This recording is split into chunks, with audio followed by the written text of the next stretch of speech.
मुहर्रम को जो वाक़या रूनुमा हुआ है, इसका आगाज सन 60 हिजरी को जिलहिज्जा के इब्तिदाई अय्याम में हुआ कि हजरत हुसैन रजी अल्लाह ताला अन्हो को पता चला कि हजरत अमीर मुआविया रजी अल्लाह ताला अन्हो की वफात हो गई है। वो अमीर मुआविया जिसकी बैत खुद हुसैन ने कर रखी थी। सुना जरा बात, आज इंशाअल्लाह मसला समझा के जाऊंगा।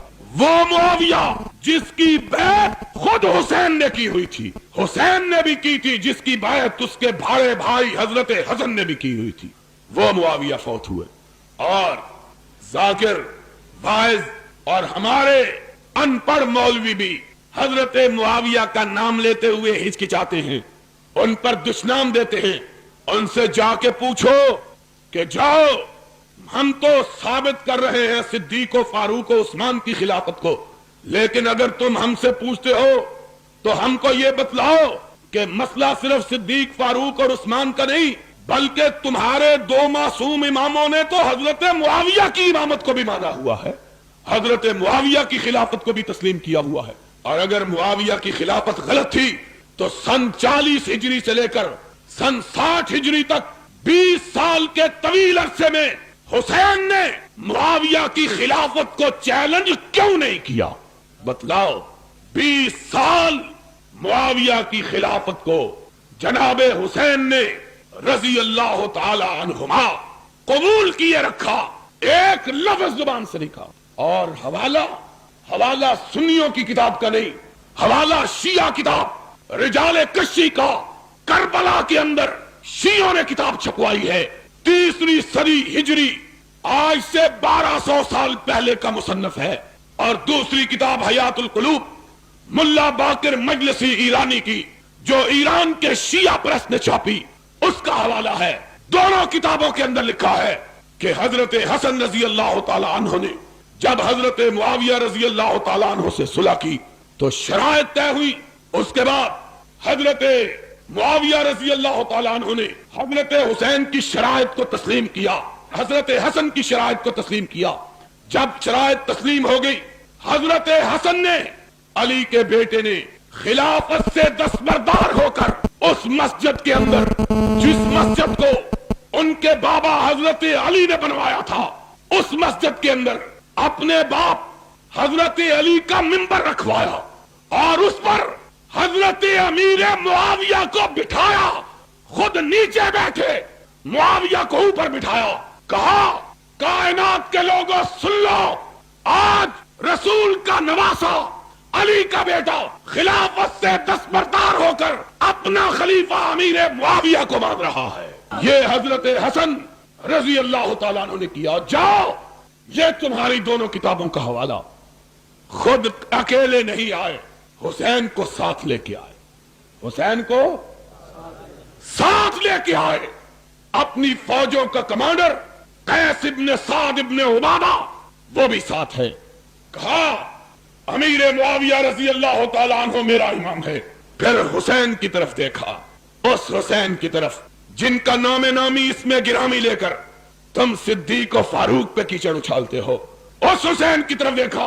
कहा, कुम वबाये, हुसैन उठो, मैंने मुआविया की इमामत को माना है, तुम भी मुआविया के हाथ पे बैठ करके इसको अपना इमाम मानो। हजरत हुसैन उठे, हसन के बाद हजरत अमीर मुआविया की बैत की। फिर अपने कमांडर इन चीफ को हुक्म दिया, उठो, मुआविया की बैत करो।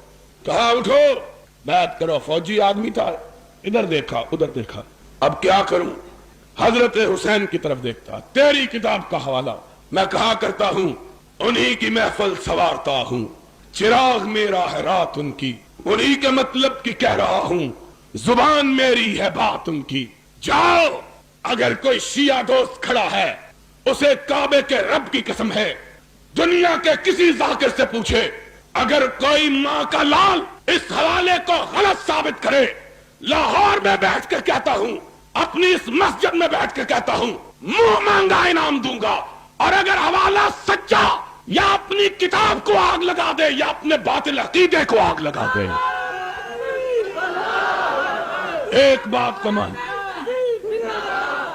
या अपना अकीदा छोड़ दे یا اپنی کتابوں کو چھوڑ دے. تیری کتابوں کے اندر لکھا ہے کہ قیس ابن سعد ابن عبادہ نے حسین کی طرف دیکھا. کیا کروں؟ معاویہ کھڑا ہے سامنے جس کے خلاف جنگیں لڑتا رہا ہوں. آج اس کے ہاتھ پہ کیسے بیعت کروں؟ حسین کی طرف دیکھا. حسین نے پلٹ کے جواب دیا تیری کتاب کا والا. کم فبایے فإنہ امامی. اٹھا کیس، میری طرف کیا دیکھ رہے ہو؟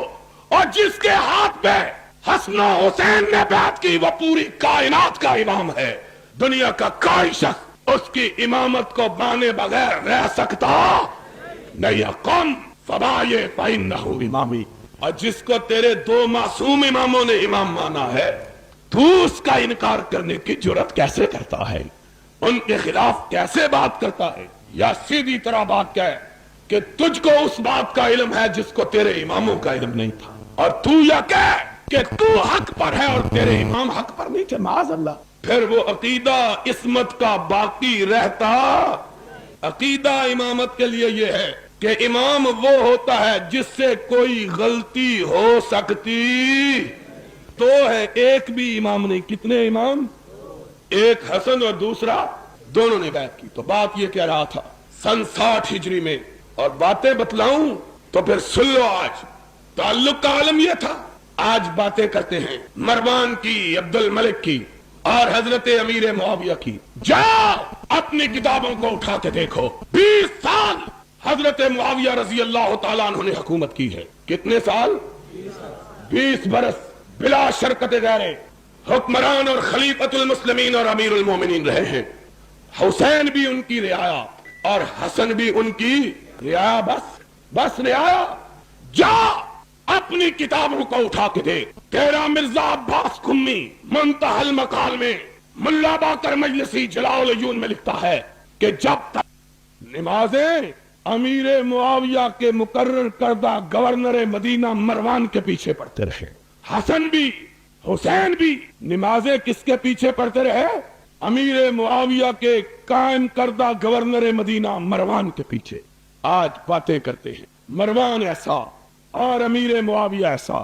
اگر امیر معاویہ ایسا ہوتے تو حسن اور حسین کو امیر معاویہ سے وظیفہ لینے کی ضرورت نہ تھی، اس کو جائز نہ سمجھتے اور ان کے خلاف جہاد کرتے، خروج کرتے، باہر نکلتے، تلوار بے نعم کرتے. 20 سال کے طویل عرصے میں ایک دفعہ، 20 سال کے طویل عرصے میں ایک دفعہ بھی حضرت امیر معاویہ کے خلاف زبان شکوہ کو حرکت. آج یہاں مسئلہ کفر و اسلام کا بنا لیا ہے. کافر مسلمان، تیرے کہنے سے نہ کوئی کافر ہوتا ہے نہ تیرے کہنے سے کوئی مسلمان بنتا ہے. کون کافر کون مسلمان؟ میرا عقیدہ یہ ہے جس کے ہاتھ پہ حسن و حسین بیعت کرے وہ کبھی کافر ہو سکتا؟ میرا تو تیرے اماموں کے بارے میں یہ عقیدہ ہے، اور تیرا اپنے اماموں کے بارے میں عقیدہ کیا ہے کہ امام اور معصوم ہوتے ہوئے بھی انہیں کافروں کی بیعت کرنی تھی. کچھ خدا کا خوف کرو. ابھی بتلاؤں گا تعلقات. تو بات یہ ہو رہی تھی سن 60 ہجری میں حضرت امیر معاویہ رضی اللہ تعالی عنہ کا انتقال ہوا. 40 ہجری میں حضرت حسن رضی اللہ تعالی عنہ ان کے ہاتھ پر بیعت کر کے خلافت سے دستبردار ہوئے، اور 20 سال حضرت معاویہ نے بلا شرکت غیر حکومت کی. کسی نے ان کی خلافت اور امامت کے خلاف کبھی زبان شکوہ کو حرکت